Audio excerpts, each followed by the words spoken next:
তৃণমূল কংগ্রেসের ইকোসিস্টেম ঘেউ ঘেউ করছে, দেখছেন তো। বিরোধী দলনেতাকে কিভাবে পায়, এদের ইকোসিস্টেম ঘেউ ঘেউ করছে সারাদিন ধরে। আমি হাইকোর্টের রায়ে হ্যাপি।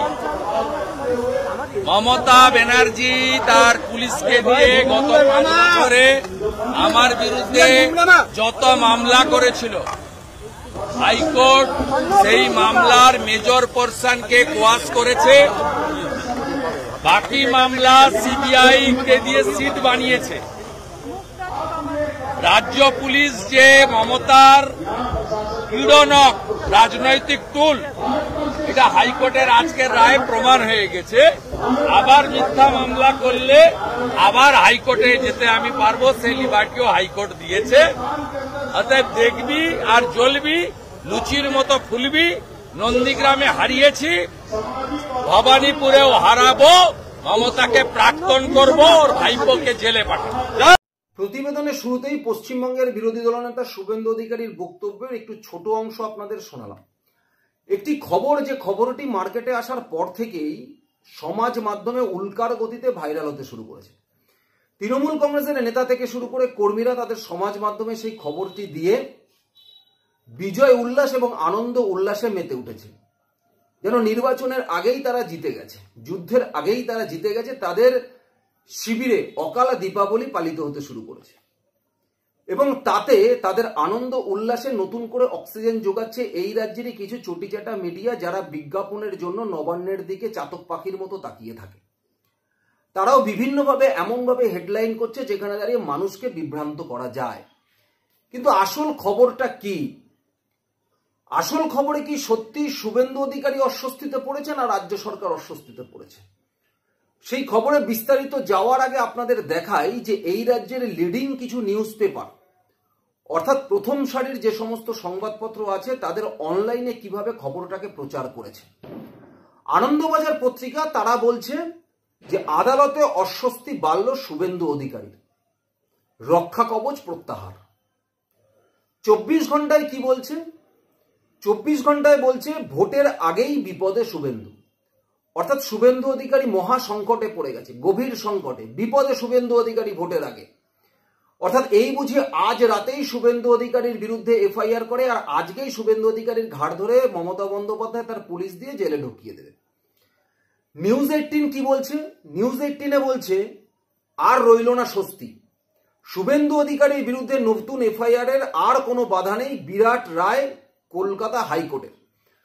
অর্থাৎ কারোর বিরুদ্ধে এফআইআরটা যেন মুড়ির মোয়া, চাইলেই করে দেওয়া যায় এবং তাকে টেনে জেলে ঢুকিয়ে দেওয়া যায়। যেরকম ভাবে মমতা বন্দ্যোপাধ্যায় এবং তার পুলিশ এই পশ্চিমবঙ্গের সাধারণ মানুষের কাছে, বিশেষ করে বিরোধী দলের কার্যকর্তাদের যেভাবে কেস দেয়, মিথ্যা কেস দেয়, ভেবেছে ঠিক একই রকম ভাবে এই জিনিসও করা যাবে। এবং এই খবর বাজারে আসার পরে তৃণমূল কংগ্রেসের পক্ষ থেকে তৃণমূল কংগ্রেসের মুখপাত্র কুণাল ঘোষ একটি প্রতিক্রিয়া দিয়েছে। যদিও অনেকে কুণাল ঘোষের প্রতিক্রিয়া শোনালে গালাগালি দিয়ে বলে কুণাল ঘোষের কথা শোনাবেন না, কিন্তু আমাদের তো কিছু করার নেই, কারণ কুণাল ঘোষের কথাটাই হচ্ছে তৃণমূল কংগ্রেসের কথা। তৃণমূল কংগ্রেসের কথা কুণাল ঘোষের মুখ থেকেই মার্কেটে আসে। তাই কুণাল ঘোষ কি প্রতিক্রিয়া দিয়েছে সেই প্রতিক্রিয়াটা আপনাদের একবার দেখাই, তারপরে বলছি আসল ঘটনাটা কি। হাইকোর্টে বিচারপতি জয় সেনগুপ্তর বেঞ্চে আজ বড় সড় ধাক্কা খেলেন শুভেন্দু অধিকারী, বিরোধী দলনেতা। এর আগে জাস্টিস মান্থা যে রক্ষা কবচ দিয়েছিলেন, খুল্লা রক্ষা কবচ, কিছুই করা যাবে না, তো সেটা থামিয়ে দিয়েছেন জয় সেনগুপ্ত। জয় সেনগুপ্ত তিনি বলেছেন এভাবে একটা দীর্ঘকালীন, তার কোনো শেষ নেই, এই রক্ষা কবচ এভাবে হতে পারে না, এটার শেষ হওয়া প্রয়োজন। তো ফলে জয় সেনগুপ্ত যে রায় দিয়েছেন তাতে শুভেন্দু অধিকারীর রক্ষা কবচ খারিজ হয়েছে, রক্ষা কবচ সরে গেছে। এটা কিন্তু তৃণমূল কংগ্রেস বা রাজ্য সরকার যা বক্তব্য রেখেছে তাতেই মান্যতা, আইনি মান্যতা হলো যে এভাবে একটা দীর্ঘকালীন, কবে শেষ হবে তার নেই ঠিক, একটা চিরকালীন রক্ষা কবচ দেওয়া যায় না, যার বলে বলিয়ান হয়ে বিরোধী দলনেতা বহু প্ররোচনামূলক কথা বলেছেন, কুৎসা করেছেন, আপত্তিকর কাজ করেছেন, কিন্তু কিছু করা যায়নি আইনে। এর সঙ্গে সঙ্গে আজকে হাইকোর্ট 15টি মামলা খারিজ করেছে, কিন্তু বাকিগুলিতে স্পেশাল ইনভেস্টিগেটিং টিম তৈরি করে দিয়েছেন যারা বিষয়গুলি খতিয়ে দেখবেন। তাহলে মুদ্রা কথা কি দাঁড়ালো, সেটা হলো যে কোনো ব্যক্তি কিছু করলেও এফআইআর করা যাবে না, কোর্টে যেতে হবে, মান্থা সাহেবের কাছে যেতে হবে, রক্ষা কবচ রয়ে গেছে সেটা আজ খারিজ হয়ে গেল, রক্ষা কবচ রইল না। যে রক্ষা কবচটা তাকে প্ররোচনামূলক কাজ করার আরো বেশি করে আত্মবিশ্বাস দিচ্ছিল। আর বাকি এবার কিছু করলে আইনে যা ব্যবস্থা হওয়ার হবে, তারপরে কোর্ট কেস টু কেস যা দেখবেন আইনের পথে চলবে। কিন্তু এই যে একটা বিরলের মধ্যে বিরলতম রক্ষা কবচ, তো এটার অবসান আজ ঘটিয়ে দিয়েছেন। এটা নিশ্চিতভাবে শুভেন্দু অধিকারীর জন্য বড় ধাক্কা। যা প্ররোচনা দেবেন, যা করবেন, এবার কিন্তু আগু পিছু 10 বার ভেবে করতে হবে। কারণ জাস্টিস মান্থার রায়টা বিজ্ঞানসম্মত এবং আইনসম্মত ছিল না, সেটা আজ কলকাতা হাইকোর্টে বিচারপতি জয় সেনগুপ্ত সেটা কিন্তু প্রমাণ করে দিলেন। প্রথম সারির সংবাদপত্র কি খবর রেখেছে সেগুলো আপনাদের সামনে দেখিয়েছে, এবং তৃণমূল কংগ্রেসের মুখপাত্র কি বলছে সেটাও আপনাদের সামনে রাখলাম।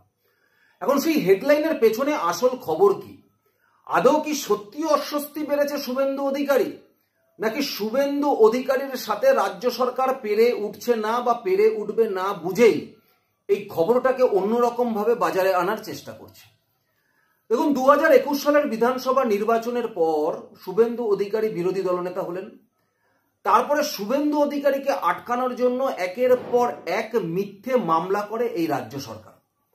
তারপরে শুভেন্দু অধিকারীর পক্ষ থেকে শুভেন্দু অধিকারীর আইনজীবী আদালতে যায় এবং আদালতকে জানায় যে রাজ্য সরকার রাজনীতির প্রতিহিংসার কারণে বিরোধী দলনেতার বিরুদ্ধে এফআইআর দায়ের করছে এবং মিথ্যে মামলা দিচ্ছে।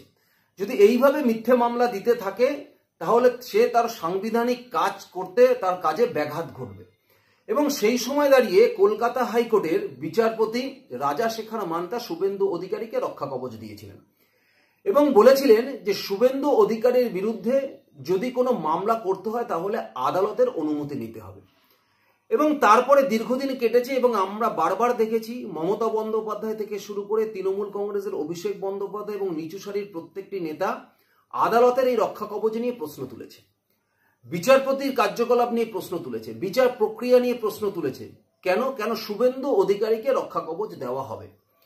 কিন্তু আজকে যে মামলা ছিল সেই মামলায় পরিষ্কারভাবে বিচারপতি জয় সেনগুপ্ত বলেছেন যে দীর্ঘদিন ধরে রক্ষা কবচ কারোর ক্ষেত্রে রাখাটা সেটা সম্ভব নয়। কিন্তু এটাও বিচারপতি জয় সেনগুপ্ত বলেছেন যে শুভেন্দুর বিরুদ্ধে যে 19টি মামলা ছিল বা সেই মামলার 15টি মামলাই খারিজ হয়ে গেছে। এখন রাজ্য সরকার তার পুলিশ দিয়ে বিরোধী দলনেতার বিরুদ্ধে 19টা এফআইআর করেছে। সেই এফআইআর এর ক্ষেত্রে 15টা মামলা যদি খারিজই হয়ে যায়, তার মানে সেই 15টা মামলার মধ্যে কিছু নেই, প্রত্যেকটাই মিথ্যে মামলা, এটা পরিষ্কারভাবে বোঝা যাচ্ছে। তাহলে এক্ষেত্রে রাজ্য সরকারের মুখ পুরল নাকি শুভেন্দু অধিকারীর মুখ পুরল? এবং আর বাকি যে 4টে মামলা আছে সেই 4টে মামলায় পুলিশকে, পশ্চিমবঙ্গের পুলিশকে একচ্ছত্র তদন্ত করবার অধিকার কিন্তু কলকাতা হাইকোর্ট দেয়নি। কলকাতা হাইকোর্ট বলেছে আর যে 4টে মামলা আছে সেটা সিবিআই আর পশ্চিমবঙ্গ পুলিশ তারা যৌথভাবে সিট গঠন করে তদন্ত করবে। তারা যৌথভাবে সিট গঠন করে তদন্ত করবে, মানে পুলিশের হাতেও পুরো তদন্তভার ছেড়ে যায়নি, সেই তদন্তের মধ্যে সিবিআই কেও রেখেছে। অর্থাৎ যে এফআইআর গুলো, যে বাকি 4টে এফআইআর এর ওপরে যে সিট গঠন করার কথা কলকাতা হাইকোর্ট বলেছে, সেই বাকি 4টে এফআইআর এর ওপরেও কিন্তু কলকাতা হাইকোর্ট পুলিশের ওপরে ভরসা রাখতে পারছে না। অর্থাৎ সেই এফআইআর দেখে কলকাতা হাইকোর্টের কাছে কোথাও একটা মনে হয়েছে যে এই সমস্ত এফআইআর গুলো ফলস হতে পারে বা মিথ্যে কেস সাজানো হতে পারে, তাই তার মধ্যে সিবিআই কেও জুড়ে দিয়েছে কলকাতা হাইকোর্ট। কলকাতা বা পশ্চিমবঙ্গ পুলিশের হাতে একচ্ছত্র কিন্তু ইনভেস্টিগেশন করার ক্ষমতা রাখেনি। এবং তারপরে বলেছে যে পরবর্তীকালে যদি শুভেন্দু অধিকারীর বিরুদ্ধে কোনো এফআইআর হয় সেক্ষেত্রে শুভেন্দু অধিকারীর আদালতে যাওয়ার রাস্তা খোলা থাকছে। এখন এই ঘটনা ঘটার পরে আজকে কলকাতা হাইকোর্টে সেখানে দাঁড়িয়ে তৃণমূল কংগ্রেস থেকে আনন্দ উল্লাসে ফেটে পড়েছে। কিন্তু কোথাও একটা দেখা যাচ্ছে যে এখানে দাঁড়িয়ে কলকাতা হাইকোর্টের কাছে আজকে এই পশ্চিমবঙ্গের পুলিশ এবং পুলিশ মন্ত্রীর মুখে কি কলকাতা হাইকোর্ট ঝামা ঘষে দেয়নি? আজকে 19টা মামলার মধ্যে 15টা মামলা খারিজ করছে কলকাতা হাইকোর্ট। 4টে মামলার দায়িত্ব পুরোপুরিভাবে পুলিশের হাতে, পশ্চিমবঙ্গ পুলিশের হাতে দিচ্ছে না, সেখানে সিবিআইকে ঢুকিয়ে দিয়ে সিট গঠন করে দিচ্ছে। আর তারপরে দাঁড়িয়ে নতুন করে এফআইআর করলেও শুভেন্দু অধিকারীর আদালতের দরজা খোলা থাকছে। এই সমস্তগুলো হওয়ার পরেও যেহেতু 15টা মামলা খারিজ করে দিয়েছে, পুলিশকে একা আর 4টে মামলার তদন্তভার দেয়নি, এই লজ্জা আর পশ্চিমবঙ্গের পুলিশ কোথায় লোকাবে আর তৃণমূল কংগ্রেস অর্থাৎ শাসক দল কোথায় লোকাবে? তাই মানুষকে বিভ্রান্ত করবার জন্য এরা রাস্তায় নেমে পড়েছে যে এইভাবে রক্ষা কবচ থাকতে পারে না। দেখুন, রক্ষা কবচ কিন্তু আমরা আজকে আদালত তুলে দিয়েছে। তাহলে যে আদালতে রাজাশেখর মান্তা আপনাদের করা এফআইআর এর উপরে ভিত্তি করে শুভেন্দু অধিকারীকে রক্ষা কবচ দিয়েছিল, কারণ বুঝেছিল যে শুভেন্দু অধিকারীর বিরুদ্ধে এই পশ্চিমবঙ্গের পুলিশ যে এফআইআর গুলো করেছিল সেই এফআইআর গুলো আদৌ কোনো বেস নেই। আর সেই এফআইআর গুলোর অধিকাংশ 19টার মধ্যে 15টার বেস নেই বলে আজকেও সেই বিচারপতি জয় সেনগুপ্ত কিন্তু সেই মামলাগুলোকে খারিজ করে দিয়েছে। সুতরাং এক্ষেত্রে কলকাতা হাইকোর্টে শুভেন্দু অধিকারীর জয় ছাড়া আর কিছু না। যতই এটা তৃণমূল কংগ্রেস নিজেদের জয় বলে উপলব্ধি করানোর চেষ্টা করুক না কেন মানুষে, যতই এই বিজ্ঞাপনের লোভে চটিচাটা সংবাদপত্রগুলো হেডলাইন করে মানুষকে বিভ্রান্ত করবার চেষ্টা করুক না কেন, খবরের অন্তরালে কিন্তু জিত শুভেন্দু অধিকারীরই হয়েছে। যারা বিষয়ে ভালো করে বুঝবেন, যারা ভালো করে সংবাদের ভেতরে ঢুকবেন, তারা পরিষ্কারভাবে উপলব্ধি করতে পারবেন। ধন্যবাদ, নমস্কার।